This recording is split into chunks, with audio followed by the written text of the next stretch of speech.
Well, I was hoping that we'd have a little more here today, but hey, we'll just start with what we got.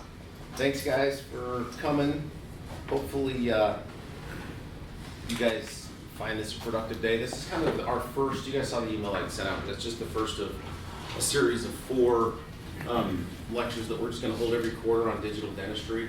So there's a lot of material to cover. You know, it'd be awesome if you could come, I think, to a course like this and get everything at once, but everybody's a little bit different places, right? Dr. Ross has been doing this, off the charts. I've been doing it a little bit. Dr. Sandra just plugged in her printer. Round of applause for her. Yeah. I think Dr. Green's out there with you, right? Yeah, I'm printing models. You're just printing models. Nice, dude. So it's going to be hard for us, too, to kind of cater to everybody. But hopefully through the series of 4 lectures that we just do every quarter, over a year's period of time, we should cover all aspects, kind of, right, of digital dentistry. So that would be the goal. Anyway, I've been excited working with Dr. Ross. I think it's been cool. He was, I was saying the other day, like, I'm the one that mentored him coming out of school, and now he's mentoring me. So it's kind of cool to see that go full circle. I think it's fun. And hopefully here we just all learn from each other, and that's the spirit of it. And, the dentistry can be stressful and hard, but it's fun to enjoy the ride. I think this stuff's exciting, and it's cool it kind of reinvigorates your career a little bit. For me, practicing 19 years, this stuff's exciting, it's different, it's something new. So I think that's an element of it too that I'm excited about. So anyway, without further ramblings from me, I'll turn the time over to Dr. Ross. Cool. All right, well,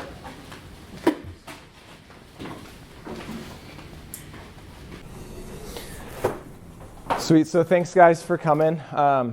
Appreciate it. It's sweet to be here with everybody, and thanks for traveling out here. That means a lot. I'm hoping to, like Dr. Pope said, bring you guys some really cool stuff. I think that digital dentistry is, it's here. I wanted to give you a little background, on kind of, what where I started in dentistry and kind of where things have transitioned. So I've been out 8 years, and when I was in school, CAD/CAM dentistry, digital dentistry, that was my passion. And I spent, every hour outside of normal, the normal classes learning how can I do CAD/CAM dentistry. But that was just CEREC and E4D back in the day. I thought that was the coolest thing ever, and I thought, hey, if I graduated and I was just doing, CAD/CAM crowns all day, every day, I would be a happy camper, and I just thought that was going to be what I wanted to do.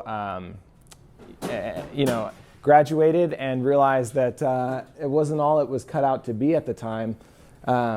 Specifically, the cost barrier, the barrier to entry was just the cost of CAD/CAM dentistry. I mean, you spend $120,000 to get a CEREC, and just to provide same-day crowns for patients. And I don't know how many of you guys have actually had a patient ask for a same-day crown. Like, I haven't. People just don't care. That's not what brings people into the dental office.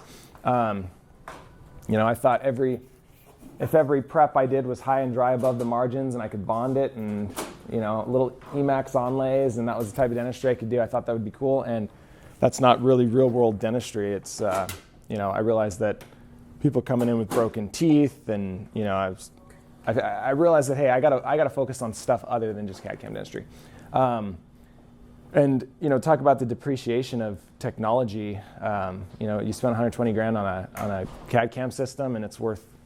We couldn't sell our Blue Cam for $5,000. We sold it for $5,000. I've had 2 or 3 of these in offices that we've purchased, and yeah, $5,000 was all we got out of it. I think the last one to somebody in France or something. Yeah, it was just crazy, right? It sucks. I mean, yeah. If you think cars are bad, depreciation, it's like this technology in dentistry is just terrible. And then, the cost of ownership and maintenance of those things is as much as we're paying for the crown anyway. So there really wasn't there's not a financial savings. So, I kind of gave up on that pretty quickly and realized, hey, digital dentistry, it's more of just a toy. It's more of a hobby at the time. We got bills to pay. We got to run a business, and it makes more sense just to take impressions. And so, did that for 6 years, just every day going in, prepping a crown, taking an impression, freehand implants, and same old thing, and it gets pretty monotonous, right? I mean, you just do the same thing every day. It's like how often you just want to keep squirting PVS on a crown, and it's boring. And you know, I had neck pain and back pain and working hard, and it got frustrating. I mean, I was probably 5 years in, and I was like, oh, I don't know if I want to do this forever. You know, what else am I going to do? How am I going to enjoy this? And I wasn't really enjoying it. Now I look at the last, couple of years diving back into digital dentistry as things have changed in kind of a different direction. And yeah, I mean, I'm having more fun than ever. It's like I enjoy going to work. I'm working less. I'm seeing less patients. I'm doing more stuff I like to do, making the money, and it's been fun.